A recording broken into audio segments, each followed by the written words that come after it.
Calgary Flames held their 43rd annual Charity Golf Classic Tuesday. It's been a tough time for the organization after the tragic passing of Johnny Gaudreau and his brother Matthew. Flames captain Michael Backlund talk about Johnny's impact on the city of Calgary. You know, I know a lot of people have said when Johnny left, but to just forget about all that and remember how big it was for the city, how great he was on and off the ice. It's been great to see how much support and love he's gotten. I'm just proud of the response. Obviously the way things ended with Johnny here, people could have been bitter or, had their reasons to not come and rally and support. And the city showed up in waves. And, I wasn't in town yet, but watching it from afar, it was pretty beautiful to witness, just the amount of uplifting, that they were doing for the Gaudreau family and for Meredith and their family. And, it's just, it's one of those things where, you put your ego away and you realize that life is much more important than sports. And, I was just really proud to be part of the city. Well said by Blake Coleman. Here is our Calgary Flames Bureau Chief, Salim Valji, joining me now. And Salim, great to see you. Jonathan Huberdeau also spoke at the golf tournament, and he is about to enter the second year of that 8-year, $84 million deal that he signed with the team. So much talk about Huberdeau. Apparently he says, and he said to you, he had a great offseason. He loved the training. I think the big question, though, is for Huberdeau, what's his role and what role is he looking to play with this team as we head into the next season? Yeah, it's a coincidence, hey, Jay, because I had the best summer of training of my life, so we're the same. I think with Huberdeau, like the entire organization, Jay, I think there's a lack of expectation this season, right? There's no big free agents that are expecting contracts, and we're not going to have to ask those questions. Not really anyone expects the Calgary Flames to contend for the Stanley Cup. I think Jonathan Huberdeau is really going to benefit from that lack of expectation because now, you know what? The pressure's off. No one expects him to be that Florida Panther that he was for such a long time. I think 70 to 80 points is a really good season from Jonathan Huberdeau while he continues to evolve his two-way game. And we all know he's a really good leader. Guys in that locker room, Jay, they love Jonathan Huberdeau. They love how positive he's been, despite it being a really tough stretch here in Calgary. So I think he's got the leadership down. He talked about how he wants to preach that the funness element. There are going to be growing pains here in Calgary.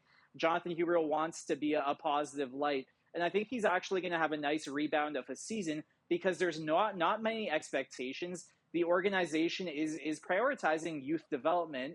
I'm not necessarily sure that Jonathan Huberdeau's point totals matter a whole lot this season. And as a result, Jay, I think that he really will play well because he's not going to put that expectation on himself, and he'll be free. He'll be free to play hockey, and I think as a result, he'll have a really decent season. I think he'll top 70 points, and he'll look a lot closer to the Jonathan Huberdeau of old because there's no longer that burden of expectation here in Calgary on the team and on himself. And then the Flames also made it official Tuesday, Salim. They are bringing in Tyson Barry, the defenseman, on a PTO into training camp. Do you see a fit with the team for Tyson Barry? I do, Jay, and I think this is a really interesting invite, even signing Jared Tenorti, because it's a window into their thinking, right, Jay? They're not going to tank and bottom out the way that San Jose did and the way that Chicago did. I think Craig Conroy is keenly aware of a culture of losing that can quickly creep in.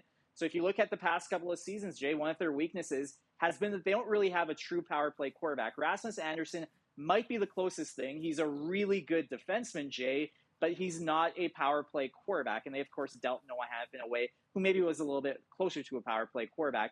So, you look at Mackenzie Weegar, who will likely be that guy on that top unit. Well, there's an opening for Tyson Barry to come in. And if you recall, Jay, Tyson Barry not that long ago was one of the better point-producing defensemen in the National Hockey League. By all accounts, he's a really, really, similar to Huberdeau, really positive force in a locker room. I think he could be a really good voice to have in a locker room. And so I think this is twofold, Jay. It's a window into their thinking with, you know what, we're not going to try and lose as much as possible. And secondly, it's a big roster hole that they've tried to fill over the past couple of years and haven't. And not only are they filling it, Jay, with Tyson Barry, but they're bringing in a potentially really positive voice in that locker room during a season, which there probably are going to be a lot of growing pains. Yeah, so let's talk about those growing pains. And you alluded to it. You said they're not necessarily going to tank, but they lost a lot more in the offseason than they brought in, and they lost Jake Markstrom. They lost Andrew Mangiapane. This is a team that finished 5th in the Pacific last season. Overall, what are the expectations, Salim, for this group as we head into this season? There are no expectations. We all talked about it at the golf tournament. It really is. It's they're free of that. They're free of the burden, Jay. And as a result, I think they'll play a little more loose as a group. There's not going to be that tension. There's not going to be people like me asking players if they're going to resign or stay. And I think the win total in this Jay is almost irrelevant. If you look at what we're going to be talking about a few months from now, and if it's successful or not, well, did Dustin Wolf assert himself as a quality NHL goalie? Did Connor Zary take the next step? Did he avoid the sophomore slump? Did they re-sign Jacob Pelletier? And in kind of a make-or-break season, did Pelletier establish himself as a full-time NHLer? Did Matthew Coronado find consistency at this level? Did one of their young defensemen, like an Ilya Solovyov or a Jan Kuznetsov, did one of those players take a step and become a regular NHLer? I don't think we're going to be talking a few months from now, Jay, about how many wins the Calgary Flames had or what playoff seeding they have or don't have or the stretch run. I think it'll be individual player focused. It'll be, did these young players really take a step? And how well did the veterans insulate them? Guys like Tyson Barry, but also they've got some other quality human beings there, right, Jay? Mackenzie Weegar, Blake Coleman, Nazem Kadri, Michael Backlund. How well did those players insulate the young players? And just how big of strides did those young players take? All of a sudden, Jay, the Flames have one of the better prospect pools in the league. And I think it's about the development of that prospect pool for this season a lot more than it is about how many wins they're going to have. Well said. The Flames, as Salim alluded to, also announced the signing of Jared Tenorti, the defenseman, to a two-way deal worth $800,000, trying to shore up that blue line even a little bit more.